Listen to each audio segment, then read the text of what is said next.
we've got a bunch of people here. We'll kick off and we'll start. So from me, I'm Matthew Lawrence from Health Innovation, Oxford and Thames Valley. Today's webinar is on the Innovator Toolkit series about understanding NHS procurement. And I am joined by my colleague from Health Innovation Manchester, Nick Allen. Do you want to do a quick hello, Nick, to everybody? Yeah, okay. Hi, I'm the Industry Procurement Advisor at Greater Health Innovation Manchester. My background is procurement, obviously, head of procurement of various hospitals, the most southerly being Basingstoke back in the day, and more predominantly in the northwest over the last few years.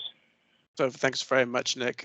Yeah, so Nick is much more of an expert than I. So what I'm going to endeavour to do today, as we get into it, is really give a really broad brushstroke idea of what is procurement in the NHS and public sector for those who don't know. If you're an expert, you might find this a little bit repetitive. If you're not an expert, you might find it a bit challenging. So there's something in between for everybody. But I'll go through a few slides here. Some of the slides I may skip through quickly because there's a lot of content, but what we're doing is we're recording the session, so you'll get a video link of it afterwards, and we're going to send out a PDF pack so you can see everything. You don't have to write everything down. There are links in there and all the content as well. So this is just saying all the different webinars we've done. A few of them, this is the fourth one. There's 3 more coming up in March and April, just to be aware. You can sign up with those links.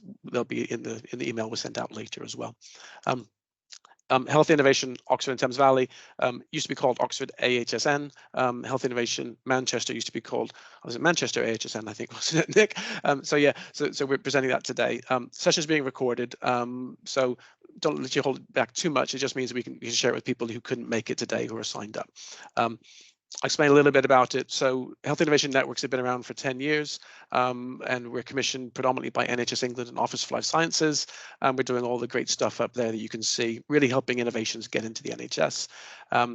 For us down in Health Innovation, Oxford and Thames Valley, we serve kind of Buckinghamshire, Berkshire, Oxfordshire, Frimley, Milton Keynes, and focus on certain clinical areas. I know, Nick, up in Manchester, you'll have similar kind of focus around 3-4 million people you're probably serving in the greater Manchester area.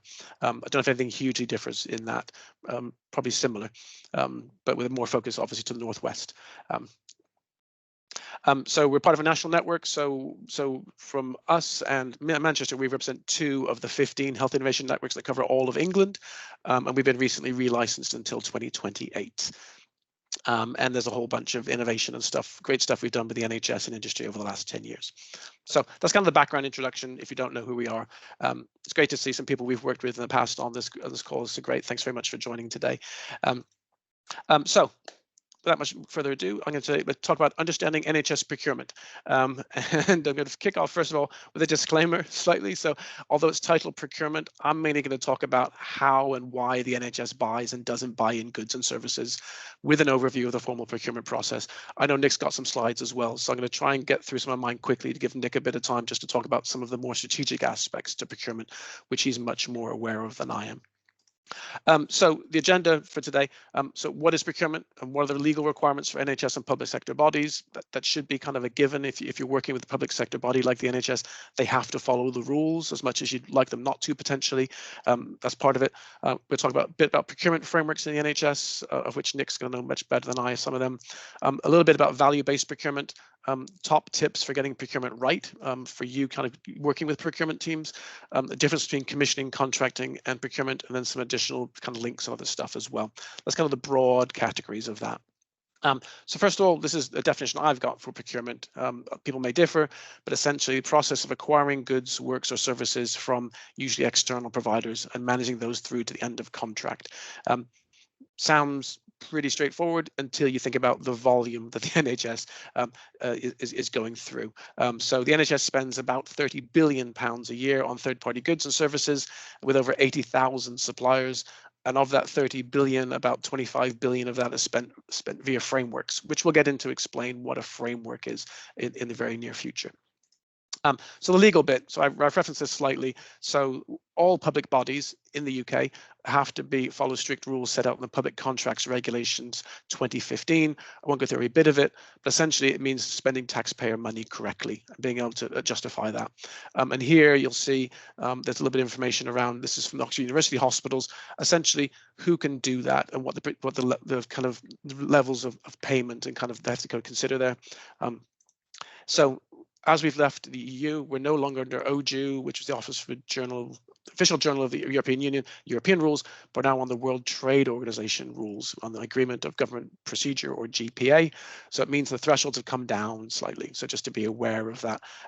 So something to realize that the things have to be tendered more often. So it's £138,000, including VAT, comes in there. That's a bit about inclusive VAT. So if you didn't think it's going to be tendered, more things might be tendered. So just be aware of that. The other thing to be aware of is something called whole life costing. So essentially, it's not just buying the thing itself, there's also what the costs are for the whole lifetime expected. If it's got a 3-year lifetime, it might be maintenance, it might be licenses, it might be any consumables that go along with it. You buy a big machine, but you need to fill it with something. Those will all be included when they're considered as part of these terms of what the threshold limits are. So if you're small, you might not hit these. If you're really big, you might hit these quite quickly. It's just to be aware of that. This is a simple guide that the Oxford University Hospitals produced, mainly for managers and people working in the hospital to understand that. The thing to note really is that there's lots of different things that come from different places, and it's complicated, and it varies by each NHS organisation how they do things internally. So if it's just replenishing some stock on the ward, that's one thing. If, however, it's kind of bigger ticket items, brand new stuff that no one's ever heard of, you have to go through a much more complicated process, which you'd expect slightly. Okay, so about NHS frameworks. So how do you choose an NHS framework? In a way, it depends what you've produced. It's going to kind of go into that thing. So if you're digital, it's one way. If it's going to be something that's very low cost, high volume type thing, it might be a different framework. There's some recent news that's come out around the NHS England has just made everyone aware of that they intend to introduce a requirement for all NHS buyers to buy relevant products, services and works via a nationally accredited framework from the 1st of April. So that's only a few weeks away. There'll be a transition period for a year, but the idea is that they'll expect everyone, NHS buyer, that includes a hospital trust, integrated care system, a primary care system, anything like that, to buy it through that framework host for relevant goods and services if they're available. If they're not available, they have to go through an exception routine. But that could be quite significant in that they're trying to get everyone to go through a framework and a kind of normal route rather than doing their own thing. You can see why that's beneficial. It might take a bit of effort and time, though. I've only just read that today, so I don't have much more information on that, but something to be aware of. Some of the procurement frameworks that are already in the NHS, there's a health system support framework, G-Cloud, dynamic purchasing system, and there are 4 NHS procurement hubs. I know Nick knows a few of these really well. So London Procurement Partnership, North of England Central Procurement Collaborative, East of England Collaborative Procurement Hub, and NHS Commercial Solutions. There are other kind of NHS kind of framework hosts as well to be aware of, but there are quite a lot of them, so we can't get into every one of those. So generally, public sector commercial agreements are in generally 2 types: framework agreements and something called dynamic purchasing systems. So Crown Commercial Services and NHS Supply Chain are just a couple of the organizations that use those. This is from that recently agreed thing around the new framework host. There are 20 of them. Just bring that for information. Won't go through all of that right now, if that's okay. So what's a framework agreement? So a framework will typically have in it a description of what the requirements are for the public sector body. So for the NHS, it'll say, we need such and such device or whatever it is. Suppliers who are evaluated as being able to provide that, so the people who already kind of met those terms, standardized contract terms. So when someone uses the framework, they can use those automatically without having to come up with new contracts. It's divided into lots, which kind of categorize things different ways, and the suppliers bid or tender to get placed on that framework competitively. Each framework is slightly different, but generally suppliers have to demonstrate they can do the goods and services to an agreed standard, so they can't be too variable, so that the buyers know they're getting good quality. And suppliers also need to make sure they meet buyer assurance processes and social value and carbon net zero targets, which I know Nick's going to talk about a bit later. And once suppliers have got placed on the framework agreement, they can tender for work from any public service that uses that framework. So if they say we want to take things off this framework, they can then go for that business. So it's kind of a pre-authorization way as well to get your stuff going. There's a quick reference to the NHS net zero procurement timeline you can see here. So they've changed a bit, but the 10% net zero weighting and social value weighting. This is from a guide we've produced with Kent, Surrey and Sussex, AHS Health Innovation Network, Kent, Surrey, Sussex, just talking about some of the requirements in there. I know Nick's going to talk about them a bit later. We will share all these slides so you have the information to hand in a bit, okay? So how does it work? So if you're tendering to go on a framework, how it works, this is generic for any kind of framework in the main. So you need to express an interest in the procurement. So you express interest. There usually aren't joining fees. You just pay a small commission or levy when things are actually sold through it. typically. It might change slightly, but it's not a huge amount. And the framework owner, the person who, the framework kind of hub or the kind of coordinator, they've got to follow a formal process to make sure procurement regulations are met when they do that. And then when they agree a new need, or when something's expiring, they will advertise it for a few months, let people know about it. It has to be publicly listed. The big problems on find a tender service. There's a link coming up. You can tender to become a supplier on the DPSs or the framework agreements via that. I'll talk about the dynamic purchasing systems in a second. And once the framework's been awarded, additional suppliers cannot be added usually. It's closed. So it might be 2 years, 3 years, there'll be a period. So those suppliers are locked in that framework, which is different than a dynamic one, which we'll talk about in a second. So you need to wait until the next relevant tender comes along. And they usually are advertised several months in advance to let people warning to get their documentation ready and to think if they want to get onto that framework. And tenders, you can find them based on contract size, typically in the UK. High value tenders, you can use the Find a Tender service for anything above £138,000. For lower value tenders, you can go on the Contracts Finder service. The link's there for contracts over £12,000 or £30,000. And there's a low value purchase system as well, which is for kind of low cost, low value, uncomplicated goods and services. Things high, like paper or gloves, things like that don't cost a lot, but you want a lot of them. And then if there's no relevant tender, if nothing exists around that tender opportunity available, you might be able to subcontract services to get into an existing framework of someone's got a holding thing there already. So a dynamic purchasing system, or DPS, that's slightly different to a framework. It's similar but different. The main bit is it's like a framework, but it's more dynamic and it can change. So they can add people anytime through the agreement's life. So if it's a 3 or 5 year dynamic purchasing system, new people can come on throughout the life of it. And essentially you get pre-qualification questionnaire to get you onto it. And then if you meet that, then you can kind of go that way. It gives the buyers flexibility. It gives suppliers a bit of flexibility as well. Often it's used for things that might be quite innovative, or they can't define all the requirements up front. That's typically where you might see those. So useful, slightly different, but similar to tendering stuff as well.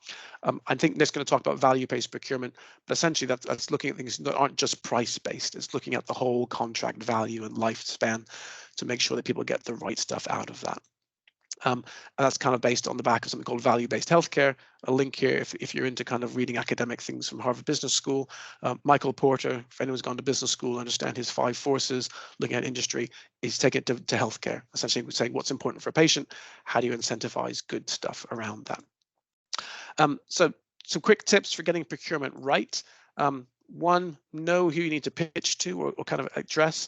Most procurement departments will ask that you speak to procurement early and engage them rather than taking someone, a clinician or someone in a department through all the way through.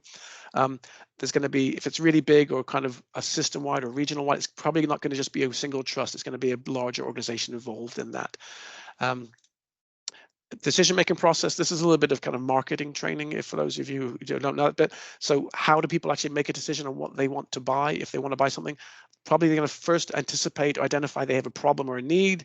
They're going to figure out what kind of solution might be appropriate. Don't know, it might be digital, it might be a device, something like that. And that bit there, so they will identify potential vendors who can supply that need. They might ask for proposals or bids, and they're going to evaluate them based on supplier. And that's kind of the traditional procurement functions we're talking about here. And then they evaluate that product or service as when it's in use. That's kind of a typical, prototypical generic way that you're going to do that. So the buying behaviors for a customer, again, marketing 101 slightly, is that most customers are probably unaware of a product to begin with. In most cases, they've not heard of it. They then become aware of it. Someone lets them know that it exists and what it might be able to do. You then try and give them a positive attitude towards that product. And then you get them to try it, to trial it, either, virtually or in real life, try something. I do like this, it works, it's great, okay. And then they purchase it. That's a very oversimplified thing. The NHS will go through a few hoops to make sure it's done safely on the right regulations. That's typically how a customer is going to consider what they're going to do. Customer of any kind, retail or business to business. More of these tips, essentially engage early with procurement. They like it if you talk to them early. You can get a Health Innovation Network to help you if you don't know who to talk to or you can't really get much feedback sometimes.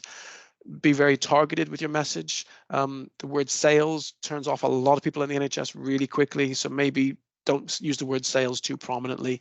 Think about, partnership, collaboration, or just kind of exploring something, information you're trying to get rather than trying to get a sale. You might be trying to get a sale, but ultimately you need to get information to make that sale effective.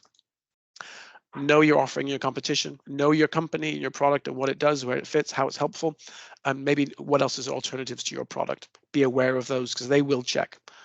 And understand the process they're going to use. So if it's a trust, they might be doing it themselves. If it's only been outside the UK, they need to have NICE or other things, maybe not necessary, but it helps to have that to an evaluation. And realize that probably no one single person in a hospital or a health trust or health organization can purchase on their own. They'll have to get other people to agree it and to kind of do all the paperwork behind that. I do a few quick little kind of practical tips for completing a tender. This is just really kind of bare bones stuff you need to know if you're filling in anything. If you've ever done anything online, virtually all of them are digital now. I'm of an age where I remember doing them on paper, printing out huge bound copies that were then sent by courier or handed off to somewhere by the deadline to make sure they were received by the receiving. It's all electronic now. They're on different platforms where you can put your documentation on that. So get your documentation ready early. If you have general things that get asked all the time, like your company accounts, information, ICO, registration number, things like that, get them in there. Don't leave it to the last day, obviously. If you can't meet all the mandatory requirements, you're probably not going to proceed. There's no sneaky way of getting around. If they say you have to have something, you don't have it, it's not going to happen. If you have questions early on, ask the tendering body, make sure they know what that question is. They can give you answers in time to see what's going on. If you have a question, someone else probably has that question too. And a little practical last one, have at least 2 people with access to an online tendering account. So essentially, you don't have one person. If they're off sick or they go on holiday, you're not missing something. Make sure there's multiple people can access the same thing just to get it going forward. Lastly, a little bit here. So what is commissioning? So essentially, that's what the NHS does in general, the really big ticket stuff, looking at how they use the resources appropriately. And procurementing and contracting, procurement is acquiring the goods, contracting is doing the contract behind it. They're all part of that cycle, but not necessarily the only things, different organizations. So there's a lot of stuff in there. So I've kind of raced through, but that's kind of giving a really high-end kind of view of it. Some of the interesting bits, I think, Nick, you've got some slides as well. If I stop sharing, I'll let you share your ones. And then once Nick's done his presentation, we'll run over into some questions and let you ask him specific questions. I can see the chat's got some already, but I'm going to stop sharing now. And then Nick, if you want to, that's great. Thanks, Nick. Perfect. Yeah. Okay, thanks, Matthew. By God, you went through those pretty quick, 40-odd slides there. Right, let's try and make this a bit of fun.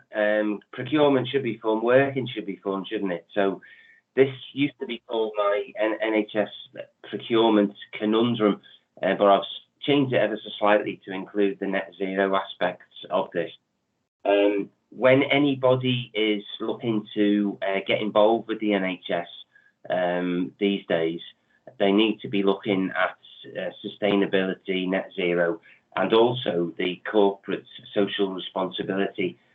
They make up, in some cases, 10% of the scoring criteria.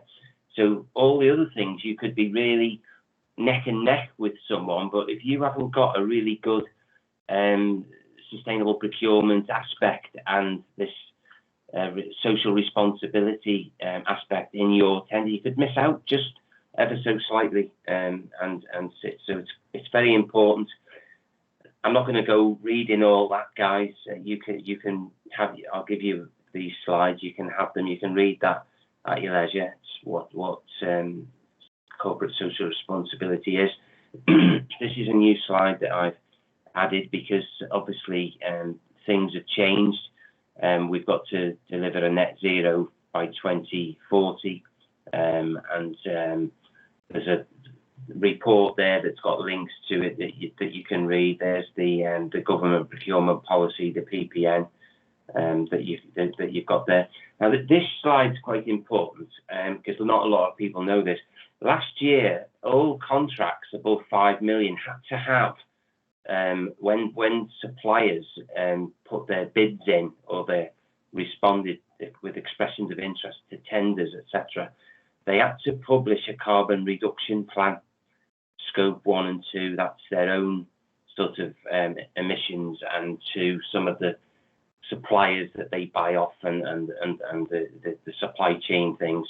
And there is a carbon reduction plan template which I have access to that I can share with people. But after next month,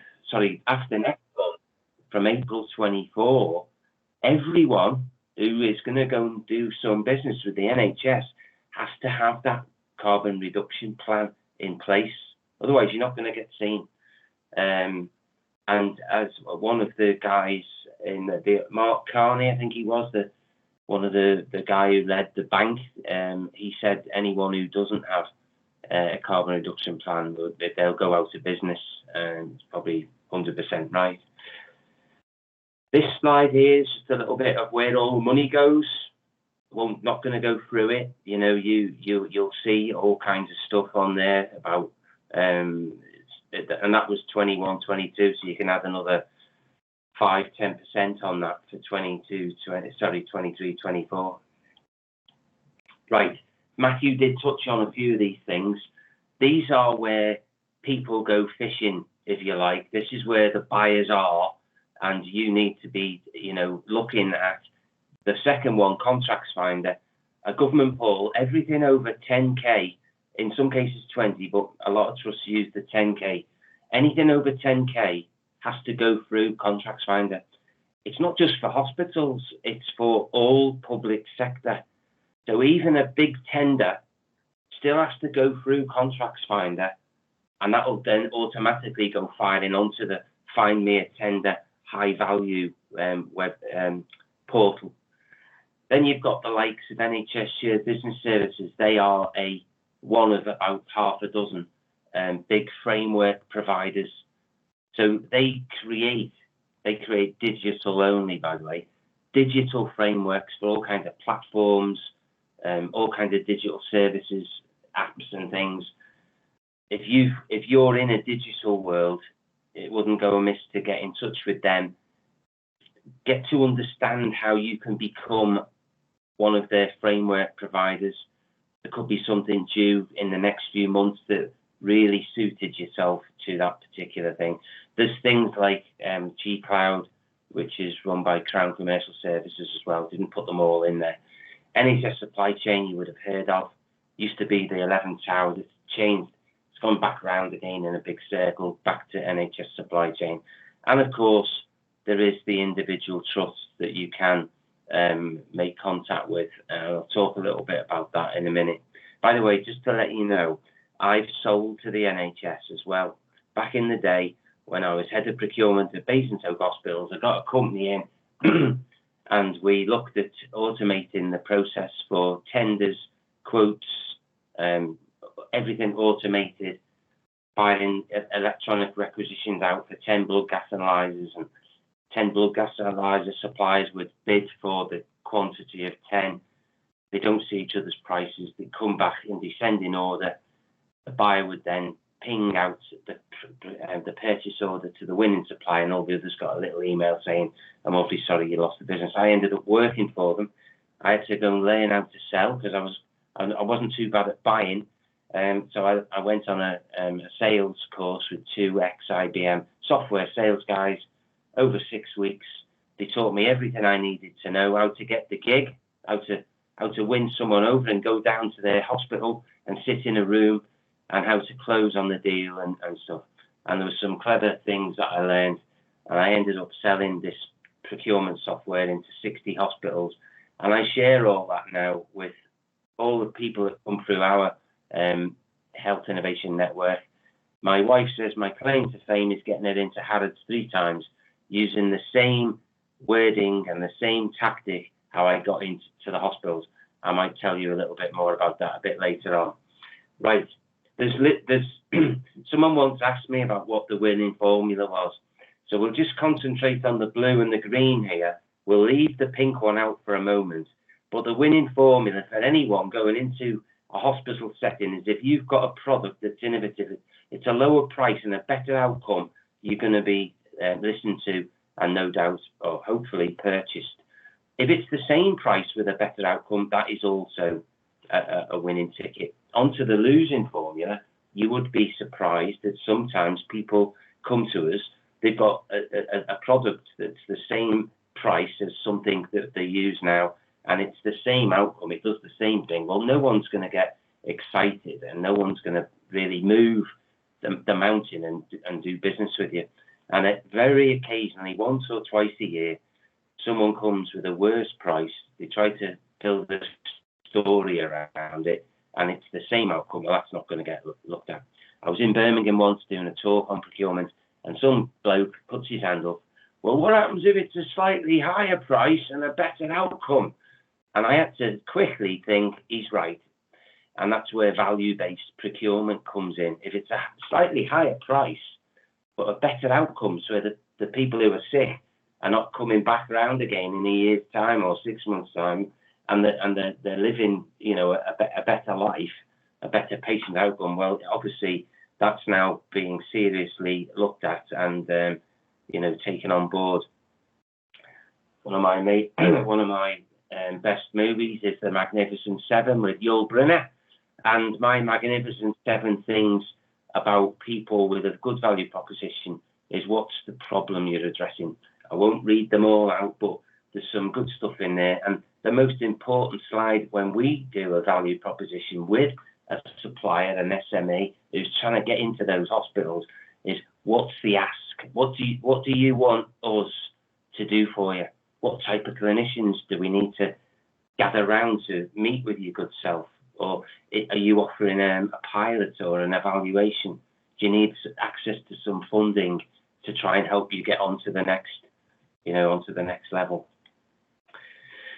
I used to, when people used to come and see us face to face pre, the pandemic, I used to draw that sketch. Look, this is the pipeline. This is where you come in, and this is where we can signpost you. And I got fed up, so I put it on I did a schematic like this. So basically, the suppliers come and see us. We meet with them. I offer them procurement advice. If they've got something that's ready, we can start looking to file it down into different avenues. That's an old slide there that needs updating. It's no longer the Health Tech Connect. It's NHS supply chain now. It's not 11 towers. And obviously NHS shared business services is still going. But it's all to do with me and my colleagues to get you over the finishing line. It's within our interests to help innovators get over the finishing line. Otherwise, the government might turn around and say, well, what's the point of these health innovation networks? You know, they don't really get people over the finishing line. Let's go back to basics, or let's try a different route. One of the suppliers, I know this is going back to 2018, but it's just a little piece this on a supplier who came to us, who we helped. They had some district nurse scheduling software, so digital stuff, little platform apps and stuff. And we got them involved with Salford Royal Hospital and their district nurse team, and they built this little platform, and it was a roaring success. We even got them £30,000 worth of funding to build this, and they went on to great things. About a year or so ago, they sold out to a big company, and just before this awards night, they have these awards every Northwest Procurement Development Awards in procurement. They have it every year, and they had it in Manchester at the Midland Hotel. And I said to them a week before, why don't you put your names forward for this? You might, you know, it's a good night, you know, it'd be nice to see you, have a drink. Anyway, they put the names forward, didn't they? Just in time. And lo and behold, we're all sat round with our dicky bows on. Obviously, Anthony there on the left, he didn't put a dicky bow on. And lo and behold, they won the Best Innovation Award for non-clinical, and they won the Supplier of the Year Award because, you know, people voted for that particular service. So it's what, you know, we do to help, everything that we can do to get some of these SMEs onto a good footing, we will do. This is just a little quick woof as to how it all works. We, Matthew included, and all our colleagues and other 13 organisations, North East, Cumbria, North West Coast, Health Innovation Manchester, there's Oxford, we're the health innovation networks where you guys are all coming with your tsunami waves of innovation. And we can either deal with you in the first instance, or we can even signpost you onto the new NHS Innovation Service, a new gateway for innovation. And once on there, there's a couple of the health innovation networks. They do a first stage review with you, and they look to signpost you to all the other AHSNs or several of them. And then what we try to do then is build up interest in our own hospitals, our own sites, and see if we can win some traction. I normally bring people on board into our own gateway, if you like, the Innovation Nexus, and we start seeing if we can get some traction. And we post all the good stuff back into the Innovation Service portal so that other HINs can see what we're doing, and maybe it just jolts them and say, oh, I could do that, or let me have a word with the supplier and see how we can get you to do similar things. This is a little bit about some case studies that's online about the Innovation Service, some good things that's happened. Won't go into that in too much detail, but my slides, you'll be able to go in there and have a look around and listen and read some of the good stuff that's happened. And this is an important slide, how to break into the NHS. You know, think about how well does your product do things compared to what's being used at the moment. If you've got that, you know, you're on a good track really. And then look at how much it costs for your product or device or service against what they're doing now. And sometimes people don't know how much it is now, or how much the pathway is, or the process, the procedure. Well, we can get access to that and share it with you. So that, I mean, sometimes some people come to us when they're doing the value proposition. They don't know, they're at an early stage. They don't know how much they should be charging. I'll give you an example here of a company. I won't mention the name, but it was to do with maternity. And they were costing something out that was so low in price that they were struggling. And I said to the lady who ran the company, I said, how many of you are there working for you? And she said 6 or 7. So I said, well, you need to be looking at about 700K, 100K per person turnover to be doing reasonably well. And I was taught this when I was a young guy, going into businesses and factories, looking at how they were doing things to try and get them more profitable. I was always told, ask how many people work here. 200 should be doing 20 million. 20 should be doing 2 million. That scenario. So I said to her, you're not charging enough. Now, with me, with a procurement hat on, there'd be some procurement people out there throwing rotten cabbage at me. But we don't want that lady to go bust and go out of business when she's brought something that's of value to the NHS. So I said, you need to totally revamp it. And we changed the pricing. She upped the pricing, and she's gone from strength to strength now. And that's what I like to do. As long as my heart's ticking over nicely and I'm helping people, I reckon I'm doing a decent job. Right, this is the bit I mentioned about the old Harrods piece. So I got taught when I was on that sales course with the IBM software sales guys to ring someone. So I'm going to ring Matthew Lawrence now. He's the head of procurement of Oxford Hospital. Hello, Matthew. My name is Nick Allen. I'd like to know if you could kindly advise me what the correct protocols are to do in regards to doing business with your hospital trust, and how we might be able to supply and offer savings and stuff in relation to the products that we sell. Now, 9 times out of 10, Matthew and all the others would say, what are those products? What is that service? And then I've got him now, and I'm saying, well, what we do is, and then what I would say is, are you free next Thursday? He goes into panic mode. Oh, no. You know, I can't be seeing you next Thursday. I'm quite busy, man. I would say, well, have you got your diary with you? Flick it open. I could be down in your area the Thursday after or the Tuesday. And I would gently bully him in a nice, lovely way to give me a date, and I'd be down to Oxford. I'd have everything ready. I'd do a presentation of the software, my procurement software, I'd show his staff how good it is to use, and then I'd hopefully win him over that way. I got it in 60 hospitals using that. Now back to my wife, when she used to listen to me booking all these presentations and going off left, right and centre down the south coast, London, Newcastle, whatever. She said, you seem to be very clever at getting into places. I've got these alternative therapy products, ancient Egyptian healing rods. She runs a spiritual healing retreat here in North Wales. And one of them is these healing rods, copper and zinc, yin and yang. You look at any statues in Egypt, you'll see them, these rods in the hand.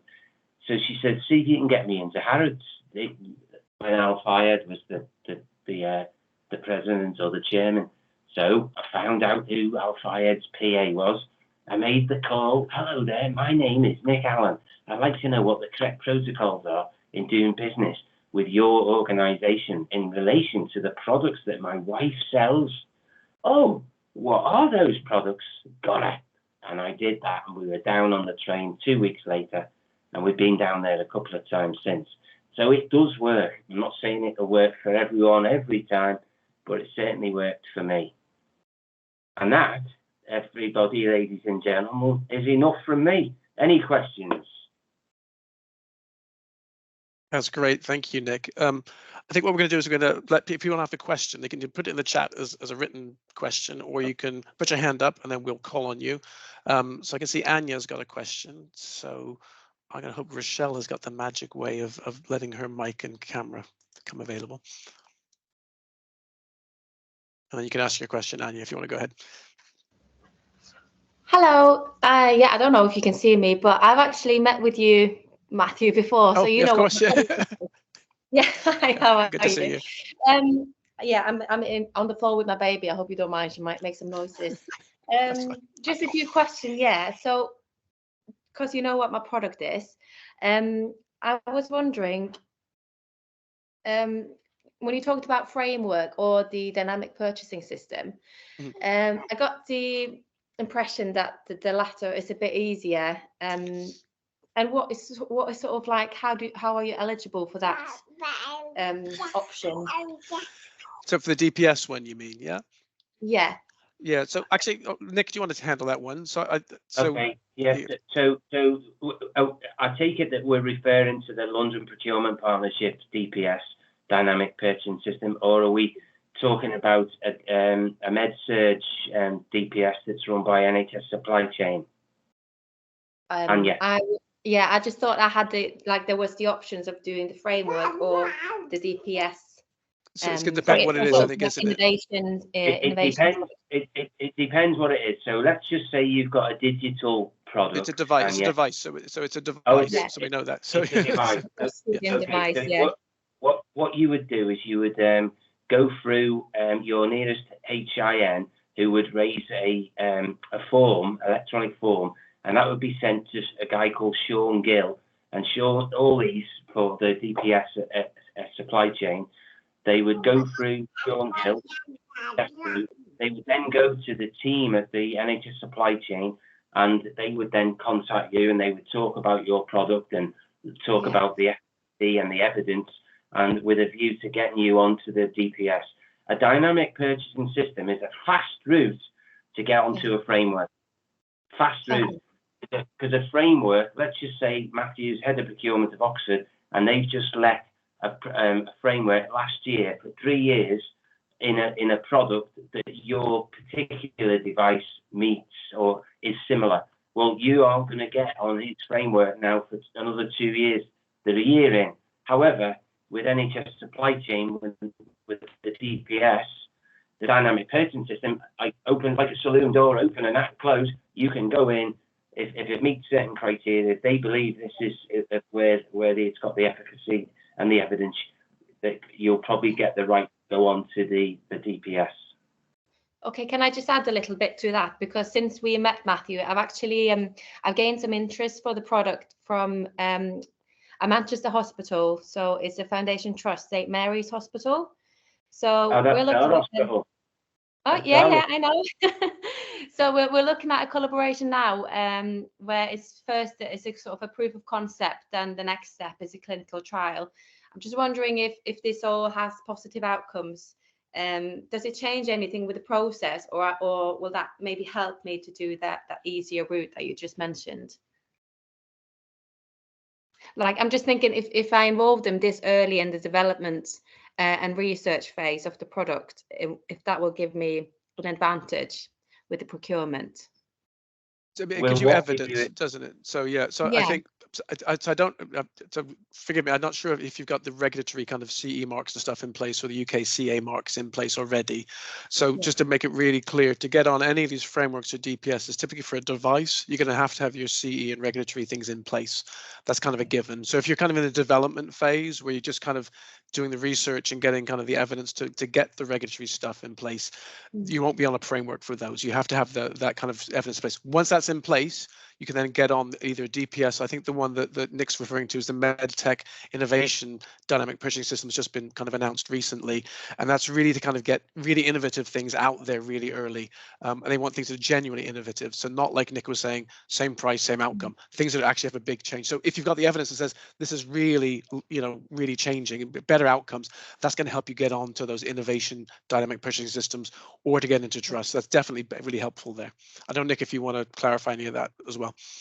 No, everything but Matthew just said is correct. Yeah. Okay. Thank you. Yeah, but Anya, if you need some specific help, come back to me, and maybe Nick and I can do a joint call with you to talk through any specifics from Manchester, and also what you've already talked to me about as well, because I'm aware that the other 50 people don't know what we're talking about. But yeah, it sounds really great, Anya. Well done. Yeah, great. Thank you. It's good to see you as well. Yeah, you too. Thanks. If anyone else has got a question, just raise your hand and we can let you open up the mic, or put it in the in the chat function there as well. The general question everyone seems to ask is, can you get the slides afterwards? And I think Rochelle's answered that one for us, which is yes, we'll get a copy of the slides to you as a PDF afterwards, so you don't have to worry about all the information in there. And there'll be a recording of this session as well, so you can go through all the bits that I raced through to make sure Nick had his time to go through there, and also hear kind of Nick's stuff as well. But any other questions, just please raise your hand. It can be about anything. It can be about procurement. It can be specific around kind of, purchasing.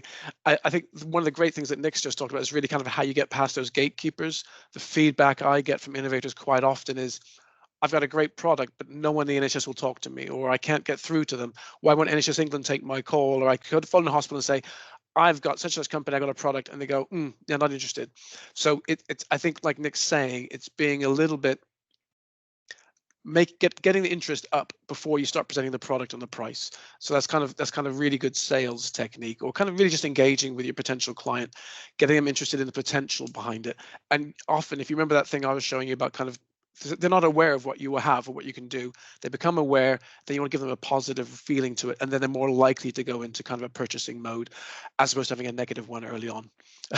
Yeah, sell the sizzle, not the steak, says Nick there. Yeah, so you think, I want to sell something, I should say my product is this, it costs 10p, 20p, £10,000, whatever it is, that's going to get me a sale. But it needs to be much earlier than that. You need to develop that kind of relationship, develop an understanding of what you've got and where it fits. And the thing about the frameworks and out there is that, there are a lot of products on these. So it is a catalog in a way. You get onto these catalogs because you've got a qualifying product, you've done all the right things. It doesn't guarantee you sales. You can go into someone and say, you're really interested, that's great, I'm already on a framework, because you can actually buy me much more easily. What happens sometimes is they're really interested in buying it, but to buy it, they'll have to go through a 6-month to a 12-month procurement sometimes, if it's a large value one, and that's not going to help them now. If you're on a framework already, it really shortens that purchase period down and lets them do things right away. Don't know if there's any other questions. We must have done such a good job, Matthew, that all the answers are all there for them on a procurement perspective. Or I think they're all on the Harrods website looking for the kind of the power rods. That's what I'm looking for. Yeah, I'm gonna be there. Yeah. But yeah, so I think, Dennis, do you want to come in with a question? We'll open it up. I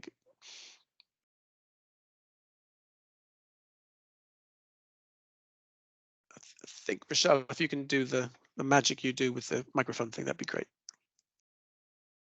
I don't know. I've just allowed his mic. He just needs to unmute himself. All right.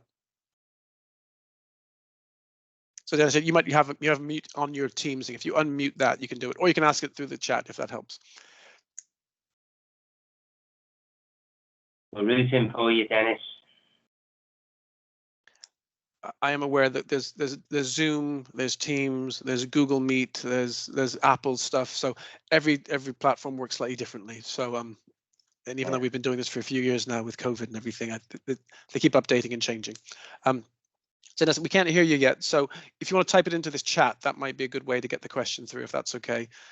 Because really sorry, we can't hear or see you on that one. Got a problem here? Yes. Okay. Sorry. That's not a problem, Dennis. Don't worry. Once you've got it sorted out, come back on, and then we'll kind of try and answer that one. But in the meantime, if there's any other questions, I mean, the bit I raced through at the beginning, we will send those slides out. But just be aware there are a lot of frameworks, and there are a lot of categories, a lot of kind of towers and places where these things go. One of the things to do early on is to figure out where your product service sits and make sure you get into the right one, and then talk to the category manager, the person who's responsible for that area, the department, and they will really, they want to be helpful. They want to get as many products on there as possible. They will help you get through that. It will be a bit of a learning curve if you've never done it before, but they really do want as many people as suppliers as possible, and they really want to bring good value, good outcomes things to the NHS, because the main reason everyone's here is they want to do that. Nick, do you want to jump in? Yeah, just wanted to say, some people ask me when we talk about frameworks, which framework should I be on? Do I need to be on them all? No, you don't need to be on them all. And I certainly wouldn't say just go on one. But if you can get a couple, you know, like if you've got digital products, Crown Commercial Services with G-Cloud, that opens, G-Cloud 13 comes to an end in the summer, and they'll be opening up for G-Cloud 14. It'll go live in November. So you're talking about August, September when they're starting to redo for G-Cloud 14. Then the following year, it'll be ready for 15, then the following 16. So that's a good one. A lot of NHS trusts use that for digital products and services. Other one was NHS Shared Business Services. There's North of England Commercial Procurement Collaborative. That's another big one. You've got London Procurement Partnership, and there's another couple more on the South Coast. So shop around, have a look. You don't need to be on them all, but you know, if you're on a couple at least, that NHS buyers are looking for things. And another thing I mentioned about Contracts Finder was get on there. It's free of charge, and you can go back and have a little look at type in the type of service or products that you're looking to get into the NHS, and you might see some older tenders, and you can have a little look at them and go, oh, I could have done that, and find out who sent it out and what framework were they pushing it to. You'll see stuff like that, and make a judgment there. My question is, the list of framework DPS suppliers where you could possibly subcontract readily available, and where? Is the list of the framework suppliers? Yes. So I think as a quick answer, these are the ones for Crown Commercial Services. They do have a list of all their existing suppliers. Yeah. So if you know you've got a product or a service that fits under something, you can find a supplier that you know does that. You can say, look, I can subcontract, I can supply to them, and they can supply it through the framework. That's a way to get into the framework while it's closed, and then when it comes open again, you can keep that relationship, or you could then enter in, like Nick said, you can start doing that and getting onto that framework yourself. But they should be. Let me see if I can find a link. I'll find the link and I'll try and put it in the chat for you. Similarly, they will. Most of this is public information, so it will be published for everyone's use. So that's useful again for a purchaser who goes, who can I buy this off of? I want to get something. They can look on there as well. So it works for everybody having it available that way. So in the meantime, I don't know if there's any other questions. No, I think all of them will probably put, so NHS supply chain will also list kind of who their suppliers are under each kind of category or column or tower. The different words for it as well. There's different ones. And NHS business services will do the same. Yeah. So if you find DPS resource, there's all sorts of information. So on the end of the one I've done, so on my slides when they come out, the PDF, there is a bunch of links, which includes Crown Commercial Services, NHS supply chain, and everything else. So Crown Commercial, it's crowncommercial.gov.uk. Here's the main link for that one. and that'll apply to the other framework runners as well. And you can kind of see in there different information. And if it's digital, look out for, when you go on that website, look out for G-Cloud 14, or G-Cloud 13 is live now, and it's going 14. Yeah, that's a good one. Clear coats. We have a product that doesn't fit in any existing NHS supply chain categories. How do we get them to set up a new one? Well, you could go to your nearest HIF. You could ask them to talk about your product. They could then raise a product form to Sean Gill, is he up in North East, Matthew, Sean? I think it's North East. Sean Gill, who's a manager of innovation.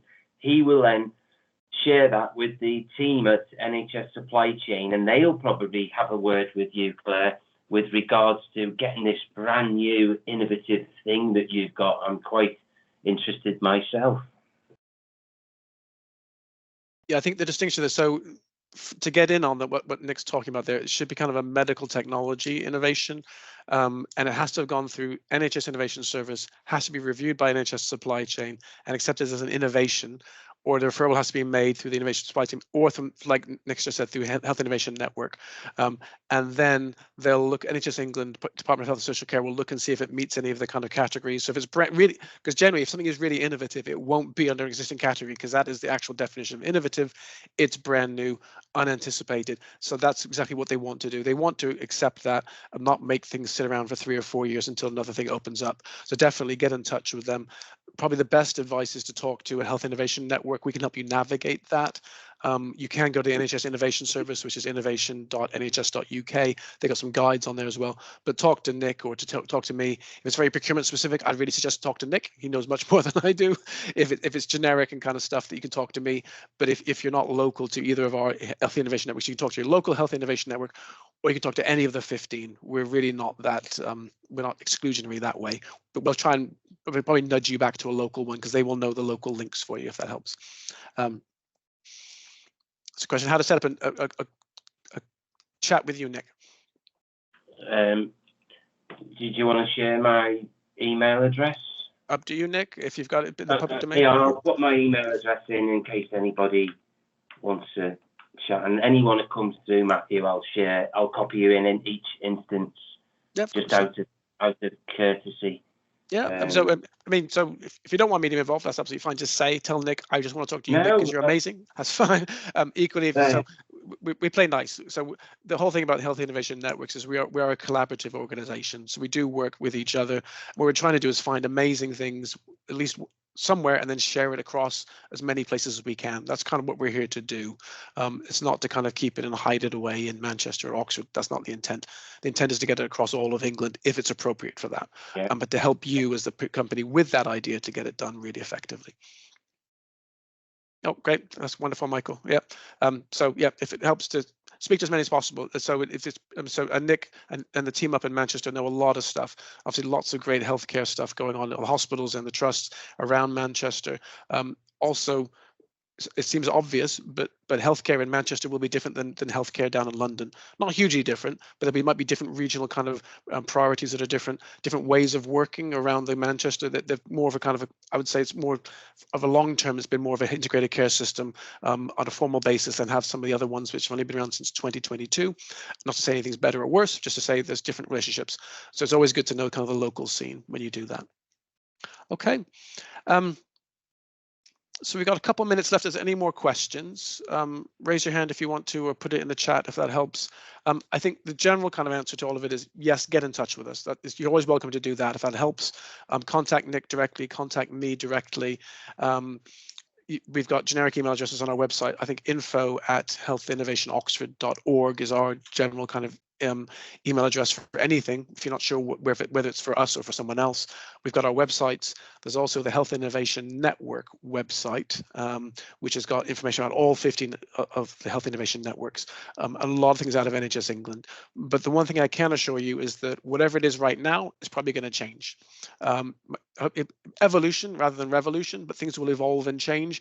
So if you're not happy with it now, or you feel like something to change, they're open to that. So NHS England's open to that. All the kind of procurement kind of leads are typically open to positive change. And like Nick alluded to, it's really about being more strategic, really kind of lifetime kind of relationships, as opposed to I buy it cheap and then I run away. They really want to buy things on a regular basis and get innovation into the mix to make sure it meets the kind of whole pathway, the whole lifetime costs for the NHS. That's the way it's going. Generally suitable for some things more than others, but yeah, it's really opening up, trying to be much more accepting of different ways of working. It's positive for everybody. Okay, so I'll close off and to say thanks very much. Nick, I'll let you say goodbye as well. Thanks for allowing me to come and chat about procurement, and all have a fantastic day and a really pleasant evening. So great. Thanks very much, everybody. We will send out the slides again. We'll get Nick's slides, get the slides I did as well. Lots of links in there. So great. Thank you all very much for joining us. It's great to see and hear from you. If we've met with you before, thank you for joining us again.